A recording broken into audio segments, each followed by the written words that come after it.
धाराशिव जिल्हा परिषदेच्या अध्यक्ष उपाध्यक्षाची आज निवड आहे। आपण जर पाहिलं तर या ठिकाणी मोठा पोलीस बंदोबस्त जी आहे ती या पार्श्वभूमीवर तैनात करण्यात आलेला आहे। एकंदरीतच 32 दिवस सहलीवर असलेले भाजपचे आणि शिवसेनेचे सदस्य जे आहेत ते आज थोड्या वेळात या सभागृहामध्ये यशवंतराव चव्हाण सभागृहामध्ये येणार आहेत आणि आता काही सदस्य जे आहेत या ठिकाणी नामनिर्देशन पत्र जी आहे ती घेण्यासाठी या सभागृहामध्ये गेलेले आहेत।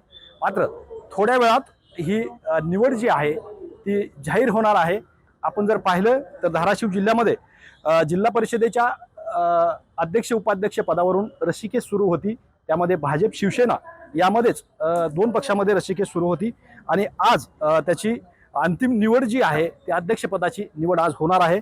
एकंदरीतच कुठल्याही पक्षाला समान म्हणजे बहुमत नसल्यामुळे या दोन्ही भाजप असेल शिवसेना असेल आदी पक्षामध्ये रस्सीखेच सुरू होती आणि आज थोड्या वेळातच ही निवड जी आहे ती अध्यक्षपदाची होणार आहे। महत्त्वाचं म्हणजे भाजपचा अध्यक्ष आणि उपाध्यक्ष शिवसेनेचा ठरला असल्याची माहिती जी आहे ती आतापर्यंत आपल्याला मिळालेली आहे आणि काही वेळातच हे अध्यक्ष आणि उपाध्यक्ष आणि महत्त्वाची पदे जी आहेत ती डिक्लेअर केली जातील अशी आपल्याला माहिती मिळते आहे। श्रीराम क्षीरसागर, TV9 मराठी, धाराशिव।